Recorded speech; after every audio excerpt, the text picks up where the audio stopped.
statue of this great blue heron spreads its wings of welcome to more than 1,000 people a day who come to one of Darien's special places. Welcome to that special place, the Darien Library. I'm Louise Berry, the library's director. Most likely, you and your neighbors and friends have visited here at least once. Sooner or later, most everyone stops in to borrow the newest bestseller, browse among our stacks, do research in our microfilm collection, check out videos, play educational computer games, and maybe even attend story time. For more than 100 years, the Darien Library has been an important resource for the community. These days, we're the busiest library in the state. More visitors and circulation than any library in Connecticut. It's easy to see why. Today, computers, CDs, videotapes, and other high-tech resources share space with a diverse collection of more than 120,000 books, numerous children's programs, and a variety of cultural events, all under one user-friendly roof. The video you're watching, along with this printed history, are a record and celebration of the Darien Library's first 100 years. The library's history is truly the story of a Yankee passion on the part of the many remarkable men and women who were so passionate about books and libraries that they kept their dreams alive through 2 world wars, a depression, and sometimes the indifference of town fathers. We are indeed lucky that they persevered so that we could enjoy the fruits of their success. What was life like in Darien 100 years ago? These rare photographs from the Darien Historical Society depict a quaint small town. To the world, Darien Depot was just a whistle stop on the Shoreline Railroad. Historical records indicate there were 2 or 3 earlier attempts at starting a library in Darien, but it wasn't until 1894 that a series of meetings got the ball rolling for a real public library. Leading the campaign was publisher George Brett, whose family founded Macmillan Company, and Annis Brady, 2 town residents who could rightfully be called the father and mother of the library. The original list of library subscribers, or sponsors, dated May 1894, reads like a who's who of prominent Darien families. Arthur Bibbins, principal of Center School, today's Royal School, was elected president. Lucretia Cullen was the first librarian. The first library was one rented room on the ground floor of the Wesley Brady home at the corner of Sedgwick Avenue and Post Road, today the site of a Texaco gas station.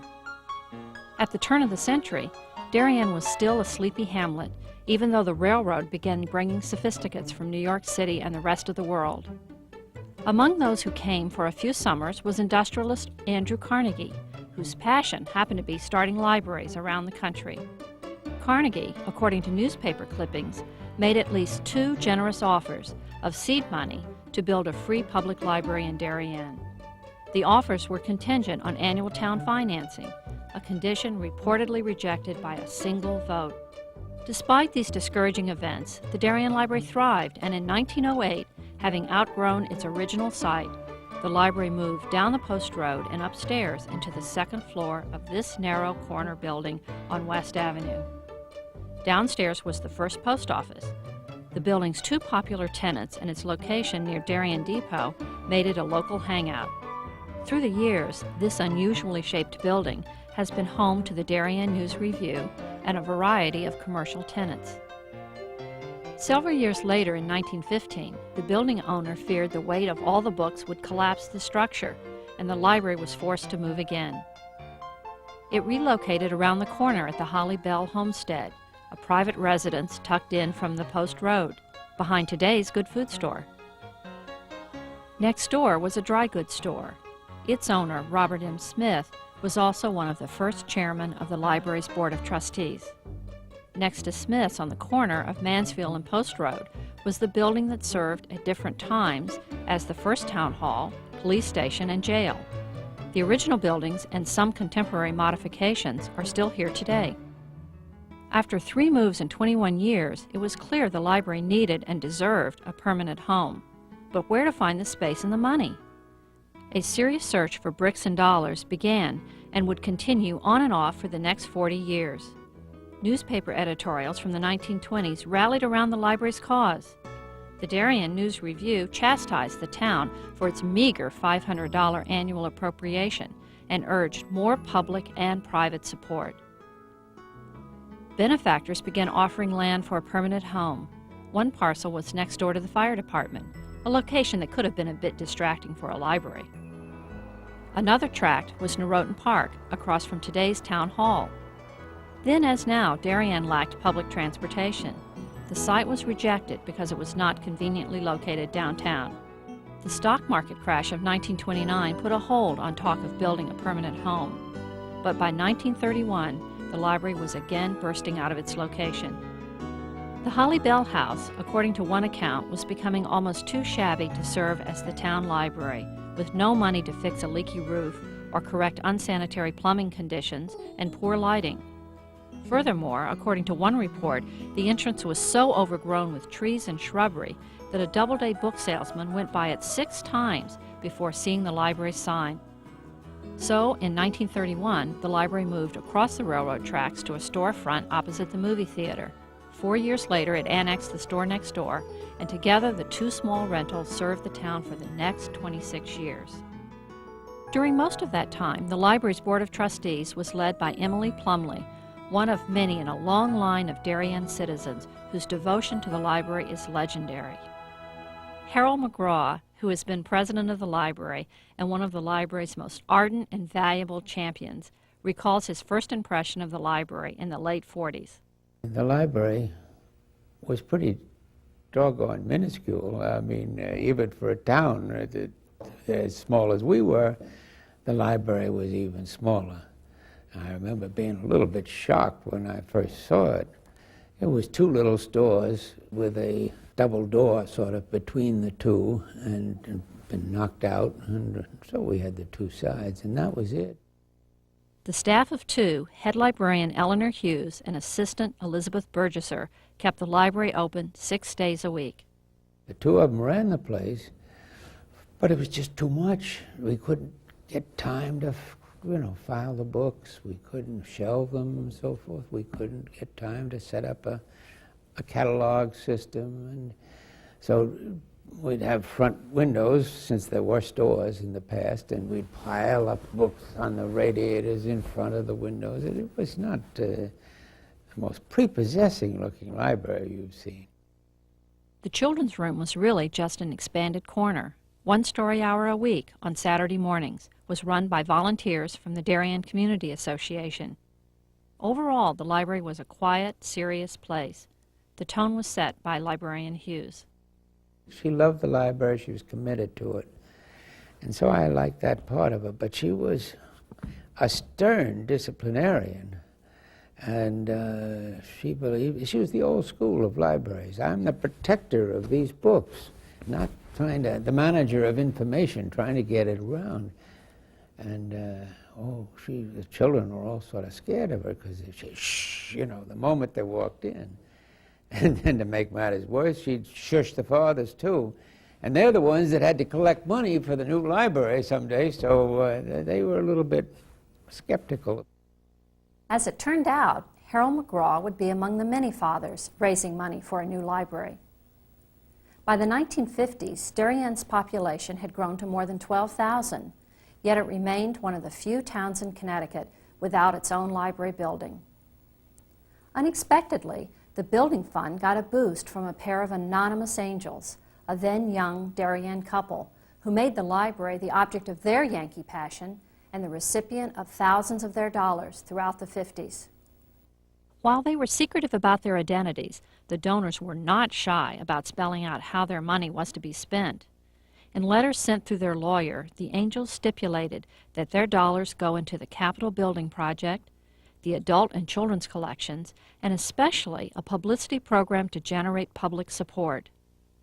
At one of our 1994 centennial programs, guest speaker Rebecca Saran read about the angels from our centennial history, as written by Betsy Peterson. The anonymous donors, however, were not pleased with the lack of speed and excitement, telling their lawyer we wanted to stir them up a bit. They asked him to forward a letter dated June 13th to Mr. Marland. In it, they chided the board for not making more of a publicity event out of their gift and the drive for books. We frankly stole the idea from another town where it was the central core of a complete resurrection for their library. Publicity was tremendous, of long duration, and a large part of the town was made to feel that they were participating. Since we were comfortably clothed in anonymity, we can say, be as blatant as seems useful with our gifts and the terms of our gifts. We gave them to wake up the town about our library, and so far, she's only been delicately poked. In 1955, the dream of a permanent home came one step closer to reality. After eliminating nearly a dozen sites around town, the board signed a contract to purchase 1.5 acres of land on Leroy Avenue, next door to the Red Cross building. The price was $30,000, a bargain in today's market, but considered steep 40 years ago. An invitation to breakfast at the Webern Country Club was the kickoff to raising $190,000 for construction of the building. For the next few months, virtually every man, woman, and child in Darien was solicited to support the new library in some way. Volunteers went door to door collecting donations. Students made posters and wrote essays. House tours and antique car shows were staged to raise money for the library. Even the Garden Club pledged to landscape the new grounds. In 1956, it seemed everyone in Darien had a Yankee passion for the library. That November, with Harold McGraw and Eleanor Hughes sharing a ceremonial golden shovel, ground was broken. Less than a year later, construction was finished and the town was mobilized again to move 20,000 books across the post road into its new home. We were as excited as kids with this place when we finally got it and popped out of that little store over there. I was standing there and the police were helping. We got all the scouts right down to the Cub Scouts carrying the books across the street and up here, and I was scared to death we were going to lose a Cub Scout with a pile of books to somebody who was coming down the post road. And so the cops were stopping everything. And it was an exciting thing, and the whole town sort of shared in it. Finally, on September 29, 1957, the doors of the new library swung open.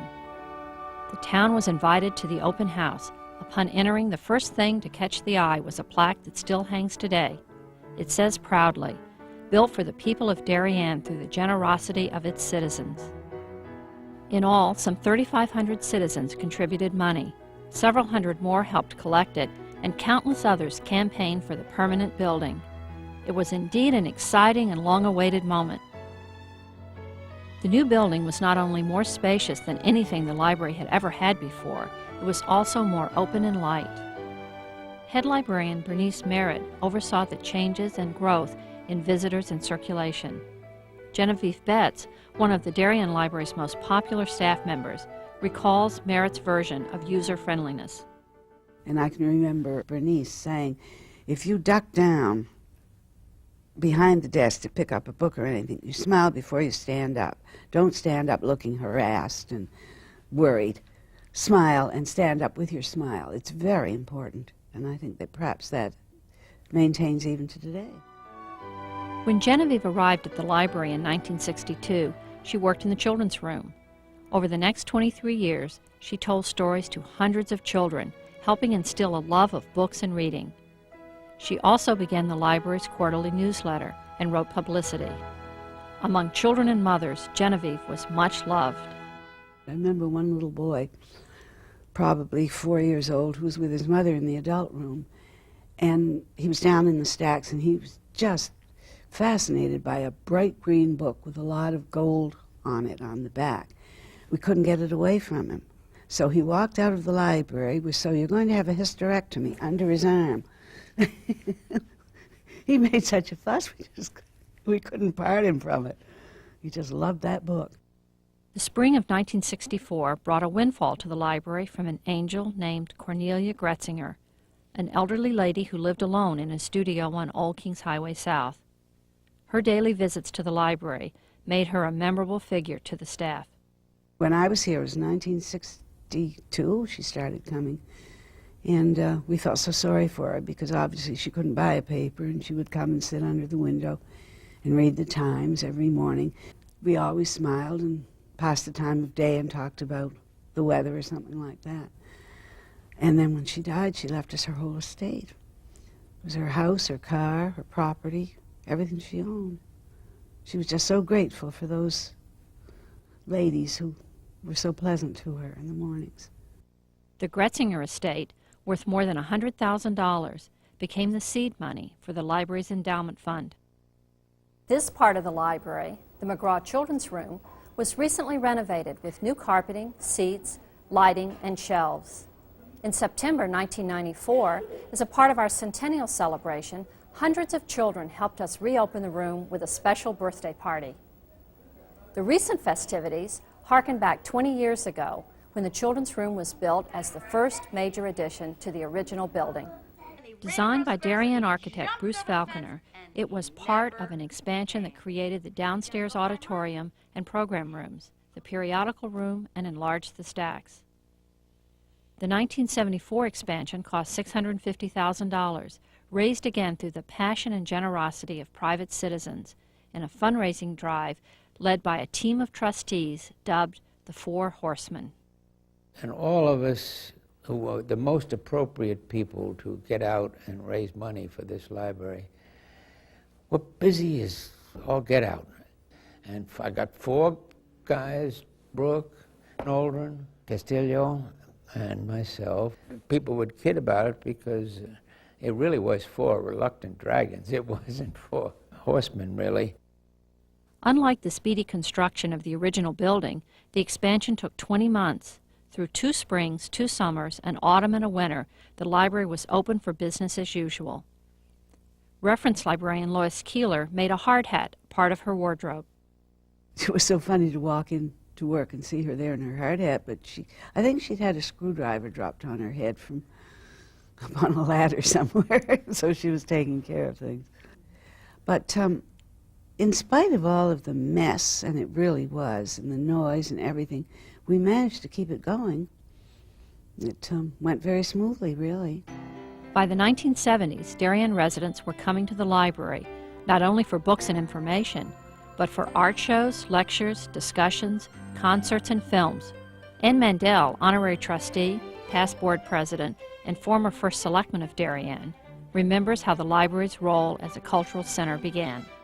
Under Will DeKine, who was the previous director, he was very, very interested in music and art, and he started as adjuncts to the Board of Trustees, a music committee and an art committee, and I happened to have been serving on the art committee, and that was when we started the art lending collection and having musical programs. And it's all grown from there.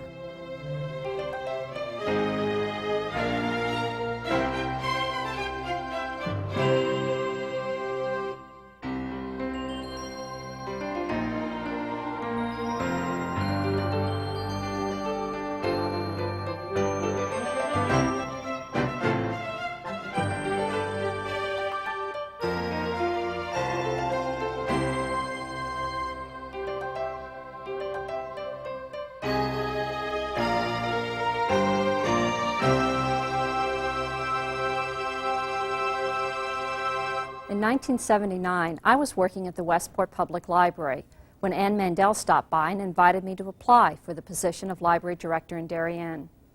During the interview process, I learned about the unique funding of the library, that all the books are paid for by contributions to the Friends of the Darien Library and not by tax dollars.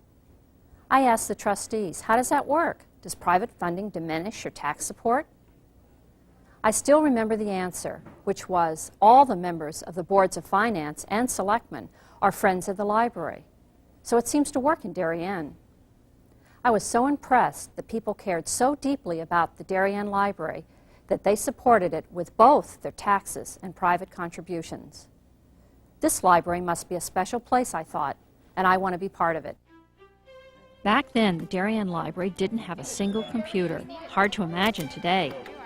The foundation for our computer system was laid in the mid-1980s. Terry Lautenbach was a trustee at the time and would later become president of the Board of Trustees. He was also a senior executive with IBM and the perfect person to lead us into the computer age. Compared with any other library around Fairfield County or frankly around the country, we were way behind. But we started with the notion of electronically recording an inventory of all of our books in the library so that we had a file, if you will, a computer file that contained all of the books, the Library of Congress numbers, so that we knew what was in the library, what was checked out, what was overdue, what was on order, what was coming in, so we had a total circulation control system. And then we went from there to build on that system to replace the library reference cards, or index cards, where people would come in and look up an author or the name of a book. The 1984 capital campaign financed the first computers, built the Glanville Reading Room, 3 writers' rooms, and interior improvements. A generous donation of land from Dick Hertz, developer of neighboring Middlesex Commons condos, added parking spaces. The campaign was headed by longtime library boosters Ann Mandel and her husband Steve, who was also board president from 1988 to 91. One of Steve's major achievements during his term was to double the amount of yearly contributions, setting the pace for donations to the Friends budget ever since. I felt, anyway, that the public support of the library was not as good as it could be, and so we put a drive on to get more friends and more generous friends.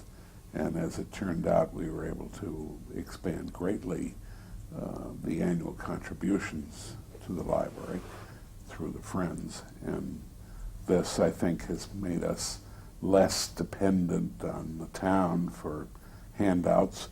And so it just makes for better collections of all types and smooth running operation. Donations from Friends of the Library pay for literally everything in the building, all the books, periodicals, multimedia, and cultural programs, while the town pays for staff salaries and operating costs. People want to support the library, they do support it, and you can go to neighboring communities, and there's nowhere near that kind of support, both dollar-wise and percentage-wise in the community. And I think it's a tribute to the town, and the people in the town. They know they've got something good. The uniqueness of this library, it truly is unique. It is regarded as one of the best small libraries in the country, if not public libraries, if not the world. And I think one of the things that gives it that strength is the quasi-financial independence as a result of the generosity of the Friends, so that we are not totally dependent on public dollars and have some independence to move in directions that the board and the director want to without waiting for public approval, which may or may not come. In the mid-1990s, information and technology are certainly at the forefront of the library's direction. Services such as dial-in access and online searches of numerous databases have placed the Darien Library on the information superhighway. And our librarians are information navigators. Technology is here to stay. Will it change the Darien Library of the future? For the foreseeable future, the printed word will be the predominant resource in the library. Will always be a place where one can come and get the books they want to read. I think the major issues facing the library in the near term are the issues of technology, really taking on the incredible developments in the technological area and the information services area, and making them available to Darien residents in a user-friendly way. I think looking down the road for the library, I'm sure it'll still be here, and I think we'll still be thriving, because if there's one thing that it's apparent that our society, and I think future societies, will need is more information, ability to retrieve that information quickly and readily, and I think the Darien Library is geared to do that. I hope we've helped you appreciate how caring citizens voluntarily created the treasure that is your hometown library, and how neighbors and current friends of the Darien Library keep improving it. During our centennial celebration in 1994, we invited a number of special guests to help us mark this milestone. They included Dr. Vartan Gregorian, president of Brown University and past president of the New York Public Library, Maury Sendak, America's most renowned children's book author and illustrator, and Dr. James Billington, the Librarian of Congress. Their talks are available in the library's video collection. Their passion for libraries and why a library is important in the life of a community is perhaps best summed up by Dr. Billington. The business of libraries is the pursuit of truth, the highest form of Jefferson's pursuit of happiness, the surest way to protect us from the pursuit of each other, and the only pursuit in a time of growing physical limits where the horizons for our cherished ideal of freedom can still safely remain infinite. Libraries are the base camp for the pursuit of truth and for the discovery of new truths in the information age. Finally, I'd like to close this video with some scenes from our centennial year and with an invitation to see you soon at the Darien Library. We're gathered here to celebrate centennial of a library. The dedication, rededication, and celebration of library, in my opinion, are historical acts, civic acts. It's therefore wonderful to be here to pay tribute to Darien Library. Happy birthday. 3, 2, 1. Cut.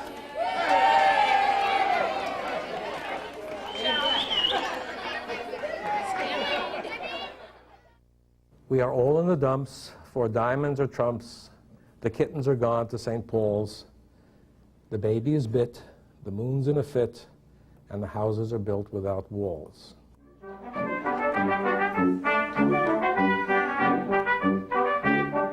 May we keep alive here and in other great libraries throughout this country in the multimedial age the values of the book which favor active minds over spectator passivity, putting things together rather than just taking them apart. For whatever the confusions of our own minds and the profusion of our information, things still can come together in a book, just as the left and right halves of the brain come together in one human mind, and the hemispheres, east and west, north and south, in a single fragile planet. Thank you all very much.